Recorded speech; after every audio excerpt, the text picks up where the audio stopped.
Pediatrics, GMH. So we'll be talking today about the dengue fever. So let me maximize this.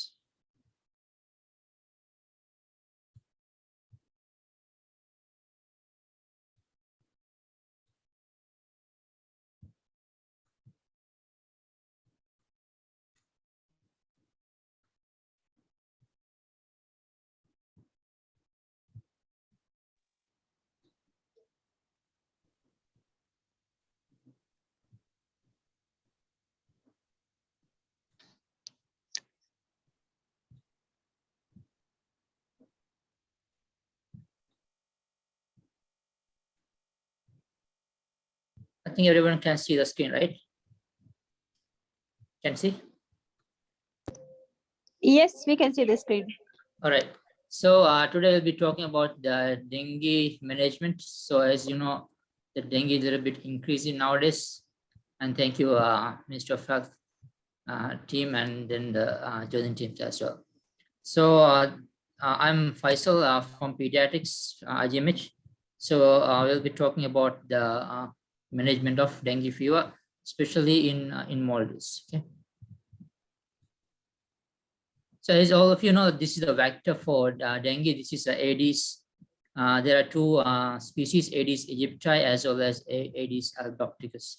So it can cause Zika as well as chikungunya and yellow fever.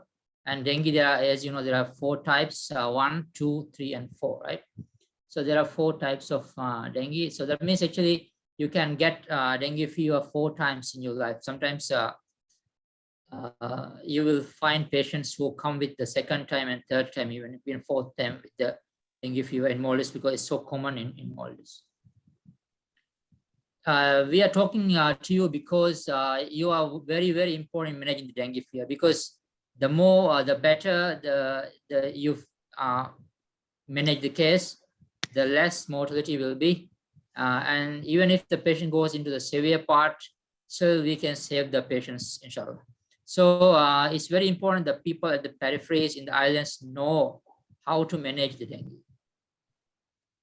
Dengue is a complex disease, but I would say it's very, very simple to treat, and it's cheap as well, and also very effective. So as long as we know what to do at the right time, at the right thing, then inshallah we can save the patient. This is the same from Tissayakon in 1994. It says actually the dengue fever, the management of the dengue fever, the successful management, it depends on how early we can recognize the patient, whether they are going into shock or not. So if we can pick the shock part, whether they are, the shock can be whether leakage or bleeding. If we can early detect the shock and treat it, then the patient will be safe.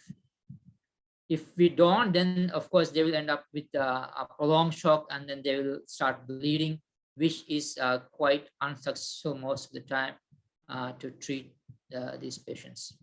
So as we are talking about the management, it's also very important to talk about the prevention part, so that actually everyone knows how to prevent. Otherwise, many times what happens is what is given, the message given may not actually be infiltrated to people. For example, this one, when you are trying to prevent the mosquito breed inside, it's very important not to cover something with something like this, because if you see even these small pockets can have a lot of mosquitoes, so it's not a very good one. So we need to actually guide them accordingly actually. So how to approach a patient who comes with a fever? Of course, one thing is to see whether they have risk factors. So most of the risk factors, as all of you know, pregnancy is one of the risk factors. Newborns, those who are less than 1 year, who are more than 60 years, and also who has coexisting diseases like thalassemia, GCSPD deficiencies, those who are on blood thinners like aspirins, or failure patients, or even any other disease like liver impairment, all those.